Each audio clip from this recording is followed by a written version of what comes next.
What's up, MX fam, and welcome back to the MX Update channel for a live update straight from Spring Creek. The engines are roaring here in Millville, Minnesota, and the paddock is buzzing with anticipation. We've just wrapped up qualifying for the Spring Creek National 2025, and while our championship leaders, Hayden Deegan and Jet Lawrence, both hold significant points leads coming into today, qualifying has already given us some crucial insights and a few surprises that could absolutely impact how the motos play out. Let's kick things off in the 250 class, where the big storyline coming in was Hayden Deegan's bounce back from a tough Redbull. Last week, we saw Deegan finish an uncharacteristic 5th overall, his worst result of the season, allowing Joe Shimoda to slash his points lead from 58 down to 38 points. We know Hayden was dealing with the painful aftermath of a serious Charlie horse to the thigh from a qualifying crash at Redbull, and he's still feeling that impact today. However, if qualifying is any indication, don't expect that injury to slow him down.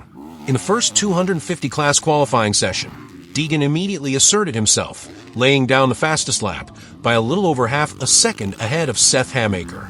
The big question mark in that first session was Joe Shimoda. After his dominant 1-1 at Redbull, Shimoda never truly found his rhythm in Q1, only managing a 12th fastest time with a 2 minutes and 1.017 seconds.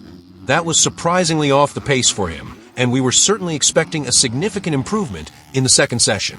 And improve he did, but not to the top spot. The second 250 qualifying session was absolutely electrifying. Michael Mosiman was quick to jump to the top early with a 1 minute and 58.282 seconds. But then, on his third lap, Hayden Deegan absolutely threw down, posting a blistering 1 minute and 57.207 seconds. That's a serious statement of intent from Deegan, showing he's here to win despite the lingering pain.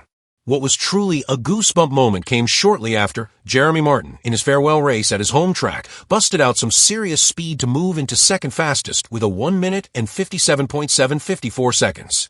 He even lowered that to a 1 minute and 57.517 seconds. However, Michael Mosiman ultimately took over the second spot in that session with a 1 minute and 57.443 seconds.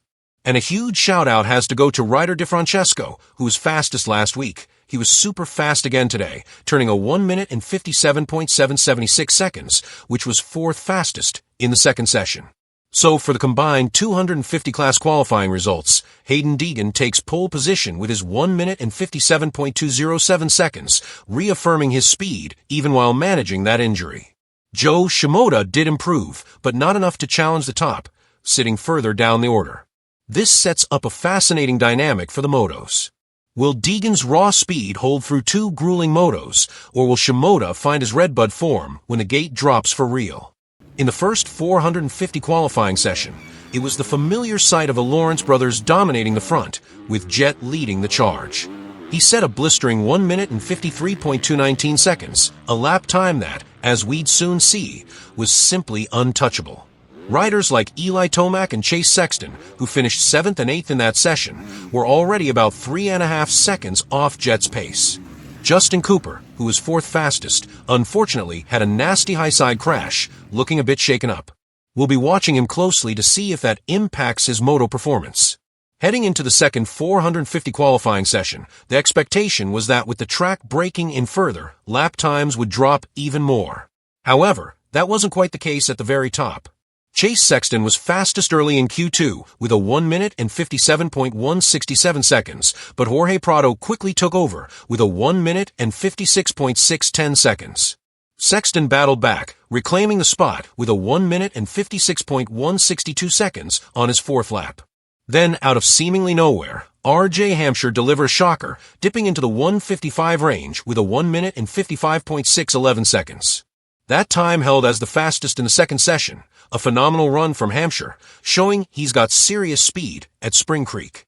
But here's the crucial analytical point. Despite Hampshire's impressive Q2 time, Jet Lawrence's 1 minute and 53.219 seconds from the first session remained the fastest overall lap of the day. This is where Jet's strategic brilliance comes into play. He spent most of his second session not chasing fastest times, but rather dialing in sections and making minor adjustments to his bike. He was clearly confident in his initial speed, stating afterward that the track didn't feel as deeply ripped as it usually is, perhaps influencing his approach. This is a classic Jet move. Conserve energy, refine his setup, and show just enough speed to keep everyone guessing. So, heading into the motos, Jet Lawrence is the fastest qualifier by a significant margin, demonstrating that even when he's not pushing for a single hot lap, his raw pace is unmatched. But with RJ Hampshire showing incredible bursts of speed, and Sexton, Tomac, and Hunter Lawrence all looking to close the gap, the 450 motos promise intense battles. The stage is set for an epic day of racing here at Spring Creek. The championship battles are nuanced, with Deegan fighting through adversity, and Jet showcasing calculated dominance. Who do you think will emerge victorious in these motos? Let us know your predictions in the comments below. Don't forget to like this video, subscribe to the MX Update channel for more real-time analysis throughout the day, and hit that notification bell so you don't miss a second of the action. Thanks for tuning in, and let's get ready for some incredible racing.